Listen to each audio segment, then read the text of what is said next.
एक छोटे से गांव में रामलाल नामक एक किसान रहता था। रामलाल एक छोटा किसान था जो गांव के बाहरी हिस्से में रहता था। उसका परिवार बेहद साधारण जीवन जीता था। उसकी दो बेटियां थीं, लक्ष्मी और गीता। घर में गरीबी है, लेकिन सभी एक दूसरे के साथ प्रेम और सहारा बनाए रखते हैं। सीता। लक्ष्मी, जरा देखना तो आंगन में बकरियां तो नहीं गई। लक्ष्मी कहती है। हाँ माँ, मैं देखती हूँ। लक्ष्मी बाहर जाती है और गीता उसके पीछे पीछे जाती है। दोनों बहनें बहुत मिलनसार हैं और एक दूसरे का बहुत ध्यान रखती है। गीता कहती है। दीदी, जब हम बड़े होंगे तो क्या हम भी शहर जाकर पढ़ाई कर पाएंगे क्या? लक्ष्मी कहती है। हाँ गीता, अगर हम मेहनत करें तो जरूर कर सकते हैं। माँ पिताजी भी तो यही चाहते हैं कि हम अच्छी पढ़ाई करें। दोनों बहनें बकरियों को आंगन से बाहर निकालती है और वापस घर में ले जाती है। धीरे धीरे शाम होती है। रामलाल खेत से लौटकर घर आता है और उसका चेहरा थोड़ा थका हुआ होता है और हाथों में खेती के काम की थकावट दिख रही थी। रामलाल गहरी सांस लेते हुए कहता है। सीता, इस बार भी फसल ठीक से नहीं हुई है। बारिश की कमी ने सब चौपट कर दिया। सीता चिंतित स्वर में कहती है। हाँ रामलाल, घर का खर्चा तो जैसे तैसे चल रहा है, लेकिन बच्चों की पढ़ाई के लिए पैसे कहाँ से आएंगे। लक्ष्मी के स्कूल की फीस भी अभी बाकी है और गीता की पढ़ाई का तो खर्च बढ़ता ही जा रहा है। रामलाल सोचते हुए कहता है। मुझे समझ नहीं आ रहा कि मैं क्या करूं। मैं चाहता हूं कि दोनों बेटियां पढ़े और कुछ बने, लेकिन इस गरीबी में तो उनका भविष्य कैसे सुधार पाऊंगा मैं। लक्ष्मी और गीता दरवाजे के पास खड़ी होकर यह बातचीत सुन रही होती है। तभी लक्ष्मी पिता के पास आकर कहती है। पिताजी, आप हमारी चिंता मत करो। हम पढ़ाई भी करेंगे और आपकी मदद भी करेंगे। मुझे पता है कि हालात अच्छे नहीं हैं, लेकिन हम मेहनत करेंगे। गीता उत्साहित होकर कहती है। हाँ पिताजी, हम भी घर के काम में हाथ बटाएंगे और साथ ही पढ़ाई भी करेंगे। रामलाल भावुक होकर कहता है। बेटा, तुम दोनों की पढ़ाई बहुत जरूरी है। मैं चाहता हूं कि तुम आगे बढ़ो, लेकिन कभी कभी हालात हमारे खिलाफ होते हैं। तभी सरिता जो पड़ोस में रहती है वो घर में आती है और दुखी स्वर में कहती है। रामलाल भाई, मैंने सुना कि इस बार आपकी फसल भी खराब हो गई। हम सबकी हालत भी कुछ ऐसी ही है। सीता सरिता की ओर देखते हुए कहती है। हाँ दीदी, इस बार तो हालत बहुत ही खराब है। बच्चों की पढ़ाई के लिए पैसे जुटाना भी मुश्किल हो रहा है। सरिता समझाते हुए कहती है। देखो, बेटी पढ़ाना बहुत बड़ी बात है। मैं जानती हूँ कि गरीबी हमें पीछे खींचती है, लेकिन बिटिया अगर पढ़ेंगी तो वे एक दिन पूरे परिवार का नाम रोशन करेंगी। तुम लोग हिम्मत मत हारो। रामलाल गंभीर स्वर में बोलता है। हाँ दीदी, आपकी बात सही है। हम कोशिश कर रहे हैं, लेकिन कभी कभी ये जिम्मेदारियां बहुत भारी लगने लगती है। रात के समय लक्ष्मी और गीता अपनी माँ के साथ खाना बना रही होती है। घर के अंदर सादगी का माहौल है, लेकिन सबके मन में एक उम्मीद है। लक्ष्मी माँ से कहती है। माँ, हमें हमारी पढ़ाई के लिए पैसे की चिंता नहीं करनी चाहिए। मैं अपनी पढ़ाई के साथ साथ काम भी करूंगी। गांव के कई लोग हैं जो मुझे बच्चों को ट्यूशन देने का काम दे सकते हैं। सीता प्यार से। बेटी, तुम इतनी छोटी हो और अभी से घर की चिंता करने लगी हो। गीता मुस्कुराते हुए कहती है। हाँ माँ, दीदी सही कह रही है। हम दोनों मिलकर कुछ न कुछ करेंगे। मैं भी दीदी के साथ काम करूंगी। सीता गर्व से कहती है। तुम दोनों ही हमारी असली ताकत हो। अगर तुम में इतनी हिम्मत है तो मैं और तुम्हारे पिताजी भी आखिरी सांस तक तुम्हारा साथ देंगे। कुछ दिनों बाद लक्ष्मी गांव के बच्चों को ट्यूशन देना शुरू कर देती है। धीरे धीरे उसकी पहचान बनती है और लोग उसकी पढ़ाई और मेहनत की तारीफ करने लगते हैं। इससे उसकी पढ़ाई का खर्च भी निकलने लगता है। लक्ष्मी खुश होकर कहती है। पिताजी, अब मुझे ट्यूशन से थोड़ी कमाई हो रही है। आप और माँ अब पैसे की चिंता मत करो। रामलाल आंखों में आंसू भरते हुए कहता है। बेटी, तुमने हमारी उम्मीद से ज्यादा किया। तुमने दिखा दिया कि गरीब की बिटिया भी इससे कम नहीं होती। गीता हंसते हुए। हाँ पिताजी, अब मैं भी दीदी की तरह कुछ करूंगी। हम दोनों मिलकर हमारे सपने पूरे करेंगे। सीता गर्व से कहती है। हम जानते थे कि हमारी बिटिया मजबूत है, लेकिन तुम दोनों ने हमें और भी मजबूत बना दिया। अब हम तुम्हारे हर कदम पर साथ हैं।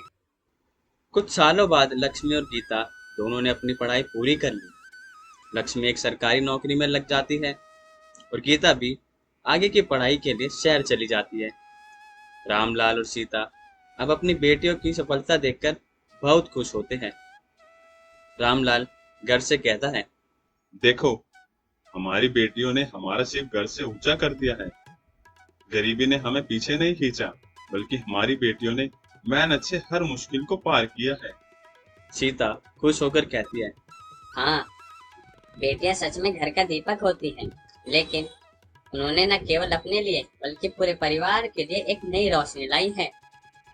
तो इस कहानी से हमें यह सीखने को मिलता है कि बेटियां चाहे किसी भी परिस्थिति में क्यों ना हो, अगर उन्हें सही अवसर और समर्थन मिले तो वह हर कठिनाई को पार कर सकती हैं। गरीबी को मात देने के लिए हिम्मत, मेहनत और परिवार का साथ होना बहुत जरूरी है। बेटियां केवल परिवार का गर्व नहीं होती, बल्कि वे उस समाज को भी बदलने की शक्ति रखती हैं। अगर आप हमारे चैनल पर नए हैं और आपको ये कहानी पसंद आई तो हमारे चैनल को सब्सक्राइब करें और लाइक शेयर करके हमारे चैनल को सपोर्ट करें। छोटे से गांव में एक सुनीता नामक औरत रहती थी। एक गरीब माँ है जो अपने बच्चों का पेट पालने के लिए संघर्ष कर रही है। अपने परिवार का सहारा बनने के लिए वह एक छोटा सा शॉपिंग का सामान लेकर शनि बाजार में अपनी दुकान लगाने को सोचती है। सुनीता अपने बेटे से कहती है। बेटा, आज हमारा पहला दिन है शनि बाजार में। उम्मीद करती हूँ कि लोग हमारे सामान को पसंद करेंगे। उसका बेटा, जिसका नाम राजू है, वो मुस्कुराते हुए कहता है। हाँ माँ, हम सबके चेहरे पर मुस्कान लाने के लिए यहाँ आए हैं। आप देखना, हम सब ठीक कर देंगे। फिर सुनीता कहती है। हाँ बेटा, बस तुम्हारी मदद और हौसले से ही मैं यह कदम उठा सकती हूँ। सुनीता की सहेली मीना पहले से ही शनि बाजार में सब्जी बेचती थी। सुनीता को वहाँ के तौर तरीके सीखने पड़ेंगे। मीना सुनीता से कहती है। अरे सुनीता, मैं तो खुश हूँ कि तुमने भी यहाँ आकर दुकान लगाने का सोचा। ये शनि बाजार छोटा है और यहाँ हर चीज सस्ती मिलती है और ग्राहकों की कमी भी नहीं होती। सुनीता मुस्कुराते हुए कहती है। हाँ मीना, कुछ पुराने कपड़े, खिलौने और घर के छोटे मोटे सामान लेकर आई हूँ। देखना है कोई खरीदेगा या नहीं। मीना उत्साहित होकर कहती है। तुम चिंता मत करो, हर किसी को यहाँ कुछ ना कुछ चाहिए होता है। मैं तुम्हें ग्राहकों से बात करने का सही तरीका सिखा दूंगी। तुम्हें अच्छे से मुस्कुराते रहना होगा और ग्राहकों की पसंद को समझना होगा। सुनीता कहती है। धन्यवाद मीना, तुम हमेशा मेरी मदद करती हो। मुझे बहुत हिम्मत मिलती है तुम्हारे साथ। कुछ ही समय बाद एक महिला सीमा उसके दुकान पर आती है और सुनीता की इस दुकान पर सामान देखना शुरू कर देती है। सीमा सामान देखते हुए कहती है। बहन जी, ये छोटे छोटे कपड़े कितने के दिए हैं? सुनीता कहती है। ये 50 रुपए के हैं। आपके बच्चों के लिए एकदम आरामदायक होंगे। सीमा संकोच में। क्या थोड़े कम में नहीं देंगे? मैं एक से ज्यादा लेने का सोच रही हूँ। सुनीता कहती है। अच्छा, अगर आप 2 लेती है तो मैं आपको 90 रुपए में दे दूंगी। सीमा खुश होकर। बहुत अच्छे बहन जी, मुझे यह सौदा पसंद आया। बच्चों के लिए इतने अच्छे कपड़े सस्ते से मिल रहे हैं, मैं तो खुश हो गई हूँ। सीमा खुश होकर कपड़े खरीद लेती है और सुनीता के चेहरे पर भी संतोष और खुशी की चमक होती है। राजू अपनी माँ की दुकान के पहले दिन बहुत खुश होता है। राजू माँ से कहता है। माँ, देखो ना, कितने सारे लोग हमारे पास आ रहे हैं, सामान भी देख रहे हैं और मुझे लगता है कि सबको सामान पसंद भी आएगा। सुनीता प्रसन्न होकर कहती है। हाँ बेटा, तुम्हारी हिम्मत और मेहनत ही हमें यहाँ तक लाई है। भगवान की कृपा से हम एक दिन यहाँ बड़े ग्राहक बटोरेंगे। कुछ समय बाद बाजार के मालिक सेठ रमेश सुनीता की दुकान पर आते हैं और उसके सामान की तारीफ करने लगते हैं। सेठ रमेश कहते हैं, अरे वाह सुनीता बहन, तुम्हारे पास तो बहुत अच्छे अच्छे सामान है। तुम्हारी मेहनत साफ दिखाई दे रही है। सुनीता विनम्रता से कहती है, सेठ जी, बस आपकी कृपा है। आप हमें यहाँ आने और दुकान लगाने का मौका दे रहे हैं, यही हमारे लिए बहुत बड़ी बात है। सेठ रमेश हौसला बढ़ाते हुए कहता है, मैं चाहता हूँ कि तुम इस बाजार में आगे बढ़ो। तुम जितनी मेहनत करोगी उतना ही फल मिलेगा। सुनीता कहती है, धन्यवाद सेठ जी, मुझे उम्मीद है कि इस बाजार से हम अपने बच्चों को एक अच्छा जीवन दे पाएंगे। कुछ हफ्ते बाद सुनीता की दुकान में लोग नियमित रूप से आने लगते हैं। मीना और राजू उसकी मदद करते हैं। ग्राहकों के साथ मिलकर दुकान का माहौल और भी बढ़िया बना देते हैं। मीना खुश होकर कहती है, देखो सुनीता, तुम्हारी मेहनत रंग ला रही है। लोग तुम्हारे सामान को पसंद कर रहे हैं और अब तुम्हारे पास ढेर सारे ग्राहक आते हैं। तभी सुनीता आभार से कहती है, ये सब तुम्हारी मदद और हमारे बच्चों के लिए है। हमारी मेहनत का नतीजा है ये। मीना, मुझे अब यकीन है कि हम अपने बच्चों के लिए अच्छा भविष्य बना सकते हैं। तभी राजू कहता है, माँ, एक दिन हम अपनी दुकान को बड़ा बना देंगे और मैं तुम्हारे साथ मिलकर और मेहनत करूंगा। सुनीता प्रसन्न होकर कहती है, हाँ बेटा, हम दोनों मिलकर जरूर अपने सपनों को पूरा करेंगे। कुछ समय बाद सुनीता की दुकान पूरे सनी बाजार में मशहूर हो जाती है। उनकी मेहनत, सच्चाई और ग्राहकों के साथ ईमानदारी से व्यवहार करने का उसे बड़ा लाभ मिलता है। सेठ रमेश प्रसन्न होकर कहते हैं, सुनीता बहन, तुमने अपनी मेहनत से इस बाजार में एक मिसाल कायम की है। आज तुम्हारी दुकान में ग्राहकों की भीड़ देखकर मुझे बहुत गर्व है। सुनीता आभार व्यक्त करते हुए कहती है, सेठ जी, ये सब आपकी ही मदद से हुआ है। आपने हमें यहाँ जगह दी और हमें ये अवसर दिया। आज मैं अपने बच्चों को एक बेहतर जिंदगी देने का सपना पूरा होते हुए देख रही हूँ। ये सब आपकी कृपा है सेठ जी। राजू मुस्कुराते हुए कहता है, माँ, अब मैं भी बड़ा होकर तुम्हारे साथ दुकान में काम करूंगा और इसे और भी बड़ा बनाऊंगा। सुनीता भावुक होकर कहती है, हाँ बेटा, अब हमारा यह सपना सिर्फ तुम्हारा और मेरा नहीं, बल्कि हमारे पूरे परिवार का है। साथ खड़ी मीना मुस्कुराते हुए कहती है, तुमने साबित कर दिया कि मेहनत और ईमानदारी के बल पर हर मुश्किल को पार किया जा सकता है। तो इस कहानी से हमें यह सीख मिलती है कि कठिन परिस्थितियों के बावजूद मेहनत, ईमानदारी और आत्मविश्वास के साथ अपने सपनों को पूरा किया जा सकता है। सुनीता ने सैन्य बाजार में एक छोटा सा काम शुरू किया और अपनी मेहनत से उसे बड़ी सफलता में बदल दिया। यह कहानी हर उस व्यक्ति के लिए प्रेरणा है जो संघर्ष कर रहा है और एक बेहतर जिंदगी की तलाश में है। तो आप भी कमेंट करके बताइए कि आप क्या काम करते हैं, और अगर आपको यह कहानी पसंद आई तो हमारे चैनल को सब्सक्राइब करें और लाइक शेयर करके हमारे चैनल को सपोर्ट करें। एक छोटे से गांव में किरण नामक महिला रहती थी। किरण एक मेहनती और ईमानदार माँ थी जो अपने बेटे रोहित को पढ़ाने में आगे बढ़ाना चाहती थी। उसके पास पैसे की कमी थी और किसी भी तरह वह अपने बेटे को अच्छे स्कूल में दाखिला दिलाना चाहती थी। किरण चिंता में डूबते हुए कहती है, बेटा, तुम्हारे स्कूल की फीस बढ़ गई है। मैं चाहती हूँ कि तुम अच्छे से पढ़ो और एक बड़े आदमी बनो, पर समझ नहीं आता कि ये पैसे कहाँ से लाऊं। तभी रोहित माँ का हाथ पकड़ते हुए कहता है, माँ, तुम चिंता मत करो।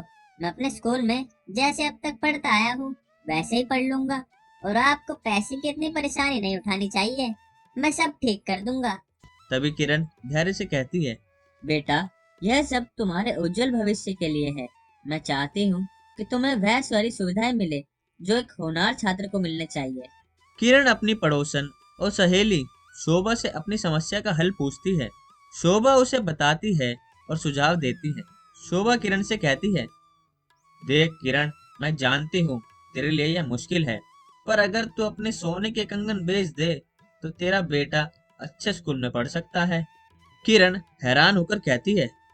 सोने के कंगन? अरे, यह कंगन मेरी शादी के वक्त के हैं। परंतु अगर मेरे कंगन बेचने से रोहित का भविष्य बन सकता है तो मैं यह कुर्बानी देने को तैयार हूँ।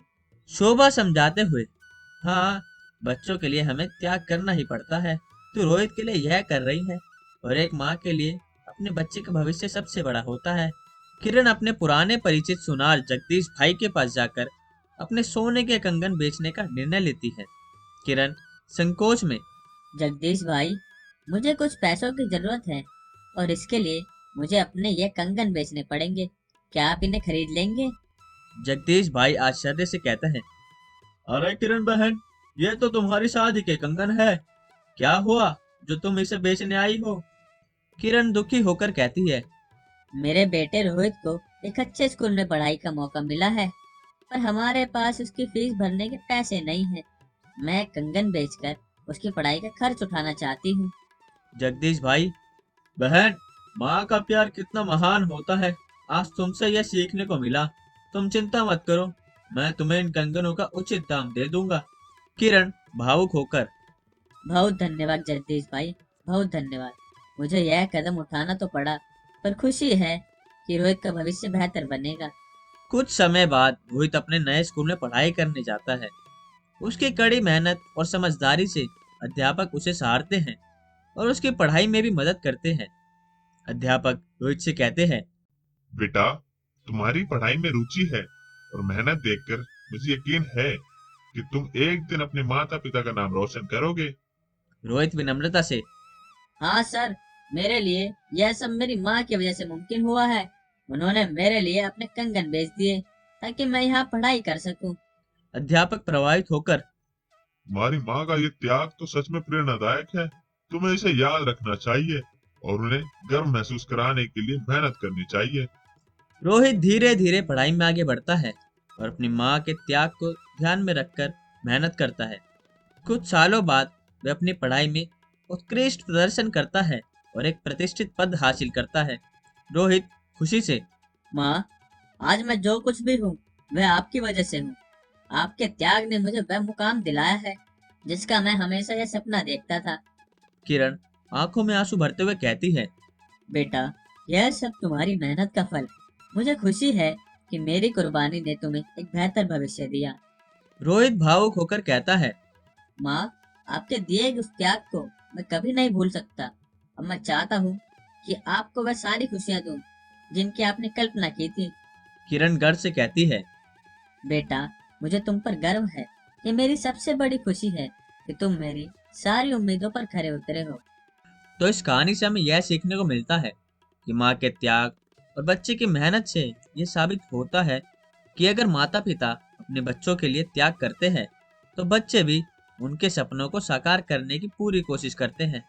यह कहानी हर उस व्यक्ति को प्रेरणा देती है जो अपने परिवार के लिए संघर्ष कर रहा है और अपने सपनों को साकार करने के लिए त्याग करने से नहीं हिचकिचाता। अगर आपको यह कहानी पसंद आई और आप हमारे चैनल पर नए हैं तो हमारे चैनल को सब्सक्राइब जरूर करें और लाइक शेयर करके हमारे चैनल को सपोर्ट करें और कमेंट करके जरूर बताएं कि आपको यह कहानी कैसी लगी। दिसंबर का आखिरी दिन है।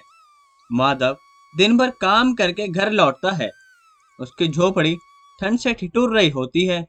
घर में सरला खाना बना रही होती है और पिंकी पढ़ाई कर रही होती है।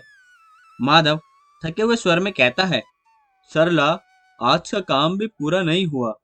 ठेकेदार ने पैसे अगले हफ्ते देने को कहा है। अब मैं क्या करूं, तुम बताओ। तभी सरला कहती है, कोई बात नहीं भाग्यवान, हमें आदत है, अगले साल सब अच्छा हो जाएगा, तुम चिंता मत करो। तभी पिंकी, माधव और सरला की जो बेटी है, वो अपने पिताजी से कहती है, पिताजी, कल नया साल है, लोग क्या क्या करते हैं नए साल में, बताइए ना। माधव मुस्कुराते हुए कहता है, बेटा, अमीर लोग तो जश्न मनाते हैं, पर हमारे जैसे लोग बस नए दिन को एक और संघर्ष मानते हैं। तभी पिंकी मन में सोचते हुए कहती है, क्यों ना हम भी अपना नया साल मनाएं। पिंकी अपने दोस्तों के साथ अगले दिन की योजना बनाती है। वह चाहती है कि नया साल सभी के लिए खास हो। तभी पिंकी अपने दोस्तों से कहती है, देखो, हमारे पास ज्यादा पैसे नहीं हैं, लेकिन हम मिलजुल कर कुछ खास कर सकते हैं। पिंकी का दोस्त कहता है, लेकिन क्या करेंगे? तभी पिंकी कहती है, गांव के मैदान में एक छोटा सा कार्यक्रम रखेंगे, खाना, गाने और खेल होंगे। तभी दूसरा दोस्त कहता है, और पैसे कहाँ से लाएंगे पिंकी, ये बता। पिंकी कहती है, हम सब मिलकर थोड़ा थोड़ा पैसा जोड़ देंगे, तुम चिंता मत करो। पिंकी अपने माता पिता को योजना बताती है। माधव पहले तो झिझकता है, लेकिन बेटी की खुशी के लिए वह मान जाता है। माधव चिंतित होकर कहता है, पिंकी, हमारे पास खुद के लिए कुछ नहीं है, ये सब कैसे होगा? तभी पिंकी जिद करते हुए कहती है, पिताजी, अगर हम कोशिश करेंगे तो सब हो जाएगा, आप बस चिंता मत करो, आप बस हमारा साथ दो। तभी सरला मुस्कुराते हुए कहती है, भाग्यवान, बच्चों के साथ मिलकर कुछ खुशियां मनाना बुरा नहीं है, और तुम देखना, पिंकी बहुत समझदारी से काम लेगी। पिंकी और उसके दोस्त गांव वालों से मदद मांगते हैं। कुछ लोग पैसे देते हैं तो कुछ लोग सामग्री देते हैं। पहला गांव वाला पिंकी से कहता है, बेटे, ये 100 रुपए ले लो, इसे मिठाई में लगा देना। तभी दूसरा गांव वाला, मेरे पास तो चावल ही है, इसे अपने खाने में इस्तेमाल कर लेना। पिंकी सबका आभार करते हुए कहती है, आप सबका धन्यवाद, ये नया साल सबके लिए यादगार होगा। माधव का मालिक अमन पिंकी की योजना सुनता है। वह भी मदद करने का वादा करता है। अमन माधव से कहता है, तुम्हारी बेटी बड़ी होशियार है, मैं इस कार्यक्रम के लिए केक और कुछ गिफ्ट दूंगा। माधव आश्चर्य से कहता है, साहब, ये तो बहुत बड़ी बात है। धन्यवाद साहब, धन्यवाद। अमन मुस्कुराते हुए कहता है, देखो भाई माधव, खुशियां बांटने से बढ़ती है, ऐसे नहीं बढ़ती। 31 दिसंबर की रात गांव के मैदान में सभी जुटते हैं। चारों तरफ दिए और रंग बिरंगी रोशनी का माहौल होता है। बच्चे गाना गा रहे होते हैं और महिलाएं खाना बना रही होती है। पिंकी मंच पर खड़े होकर कहती है, दोस्तों, आज का दिन खास है, हम सब मिलकर नया साल मनाने आए हैं। यह दिन हमारी मेहनत और एकता का प्रतीक है। तभी सभी गांव वाले तालियां बजाते हैं और कहते हैं, वाह पिंकी, वाह। अमन के लाए हुए केक को सब मिलकर काटते हैं। सभी लोग अपनी अपनी थाली में खाना खाते हैं और खुशी से झूम उठते हैं। जश्न खत्म होने के बाद माधव और सरला पिंकी को गले लगाते हैं। माधव भावुक होकर कहता है, पिंकी, तुमने हमें सिखाया कि खुशियां पैसों से नहीं बल्कि दिल से मिलती है। तभी सरला हंसते हुए कहती है, सच में हमारा नया साल इससे बेहतर नहीं हो सकता था पिंकी। गांव के लोग तय करते हैं कि हर साल इसी तरह नया साल मनाया जाए। पिंकी की पहल गांव के बच्चों को और बड़ों को साथ लेकर आई। तभी गांव वाला कहता है, पिंकी ने साबित कर दिया कि छोटी छोटी खुशियां भी बड़ी हो सकती है। तभी दूसरा गांव वाला कहता है, हाँ भाई, अब हर नया साल हमारे लिए खास होगा। तो इस कहानी से हमें यह सीखने को मिलता है कि खुशियां पैसों से नहीं बल्कि अपनेपन और सामूहिक प्रयास से आती है। पिंकी की मासूमियत और जिद ने यह साबित किया कि चाहे कैसे भी हालात हो, खुशी ढूंढने का हक हर किसी को है। यह कहानी हमें यह भी सिखाती है कि अगर एकता और सहयोग से हर काम किया जाए तो छोटी से छोटी चीजें भी बड़े सपनों को पूरा कर सकती है। तो अगर आपको ये कहानी पसंद आई और आप हमारे चैनल पर नए हैं तो हमारे चैनल को सब्सक्राइब करें और लाइक शेयर करके हमारे चैनल को सपोर्ट करें, और कमेंट में जरूर बताएं कि आप इस नए साल पर क्या करने वाले हैं। सर्दियों का मौसम चरम पे था। गांव में कड़ाके की ठंड पड़ रही थी और रमेश का परिवार पूरी तरह से संघर्ष कर रहा था। उनके पास न गर्म कपड़े थे और न ही पर्याप्त रजाई जिससे वे ठंड से बच सके। रमेश रात में कांपते हुए कहता है, इस ठंड में तो जीना ही मुश्किल हो गया है। हमारे पास न तो गर्म कपड़े हैं और न ही रजाई है। गोपाल की तबीयत भी बिगड़ती जा रही है। तभी उसकी पत्नी सीमा चिंतित होकर कहती है, हाँ, गोपाल का बुखार बढ़ता ही जा रहा है। अगर ऐसा ही रहा तो उसकी तबीयत और खराब हो जाएगी। कुछ करना पड़ेगा, लेकिन कहाँ से लाए हम पैसे? तभी बिंदिया कहती है, बाबा, स्कूल में भी ठंड के कारण पढ़ाई नहीं हो पा रही। मेरे दोस्त तो सब गर्म कपड़े पहनते हैं, पर मेरे पास तो सिर्फ एक शॉल है, उससे भी ठंड नहीं रुकती। रमेश आंखों में आंसू लेते हुए कहता है, मुझे माफ करना बेटा, मैं मेहनत करता हूँ, फिर भी हमारे पास जरूरत की चीजें जुटाने में भी पैसे नहीं होते, तो मैं ठंड के कपड़े कहाँ से लाऊं? रमेश काम की तलाश में बाहर जाता है, लेकिन ठंड इतनी है कि काम मिलना भी मुश्किल हो गया है। उसका दोस्त श्यामलाल उन्हें अपनी दुकान पर देखकर उनकी हालत समझता है। श्यामलाल चिंता में कहता है, रमेश भाई, इस ठंड में कैसे घूम रहे हो? तुम्हारा चेहरा बहुत ही मुरझाया हुआ लग रहा है। सब ठीक तो है? रमेश कहता है, क्या बताऊं श्यामलाल भाई, इस ठंड ने तो जीना ही मुश्किल कर दिया है। बच्चों के पास ना कपड़े हैं और ना ही कोई गर्म रजाई। ऊपर से गोपाल की तबीयत भी खराब है। क्या करूं मैं अब, समझ नहीं आ रहा। श्यामलाल सहानुभूति देते हुए कहता है, भाई परेशान मत हो, देख, इस समय में गांव वालों से मदद लेना बुरा भी नहीं है। सब लोग तुम्हारे संघर्ष को जानते हैं और जरूर मदद करेंगे। रमेश झिझकते हुए कहता है, हाँ, पर पर मैं कैसे मान सकता हूँ? कभी सोचा भी नहीं था कि इस हालत में आ जाऊंगा मैं। श्यामलाल गांव में जाकर रमेश की स्थिति के बारे में लोगों को बताता है। सभी गांव वाले मिलकर रमेश के लिए कुछ गर्म कपड़े और रजाई जुटाने का निर्णय लेते हैं। पहला गांव वाला कहता है, इस ठंड में रमेश और उसका परिवार इतना तकलीफ में है और हम कुछ नहीं कर सकते। चलो हम सब मिलकर कुछ इंतजाम करते हैं, रमेश की मदद भी हो जाएगी। दूसरा गांव वाला कहता है, हाँ भाई, हमारे पास जितने भी पुराने कपड़े और रजाई हैं, सब जमा करके रमेश के घर भेज देते हैं। उसके काम आ जाएंगे और उसकी मदद हो जाएगी। श्यामलाल, सही कह रहे हो भाई, उसके पास इलाज के पैसे भी नहीं है, तो साथ में कुछ पैसे भी इकट्ठे कर लेते हैं, उसकी मदद हो जाएगी। अगले दिन गांव वाले रमेश के घर गर्म कपड़े, रजाई और कुछ पैसे लेकर पहुंचते हैं। रमेश इस मदद को देखकर भावुक हो जाता है। रमेश आंखों में आंसू लिए हुए कहता है, भाइयों, आप सबने तो हमारी जान बचा ली। इस कड़ाके की ठंड में आप लोगों ने ही हमें उम्मीद दी है। आपके इस उपकार को मैं कभी नहीं भूलूंगा। पहला गांव वाला कहता है, अरे रमेश, इसमें उपहार की क्या बात है? हम सब एक ही तो परिवार है। जब तक हम साथ हैं, किसी को भी तकलीफ नहीं होगी। तुम चिंता मत करो। श्यामलाल हंसते हुए कहता है, हा हा हा, हाँ, और अब गोपाल का इलाज भी हो जाएगा। तुम चिंता मत करो रमेश, अब सारा गांव तुम्हारे साथ है। तभी रमेश की पत्नी कहती है, सच में भगवान आप सबको खुश रखे। आपकी इस मदद के बिना हमारे लिए सर्दी काटना मुश्किल था। आप सब लोगों का बहुत बहुत शुक्रिया।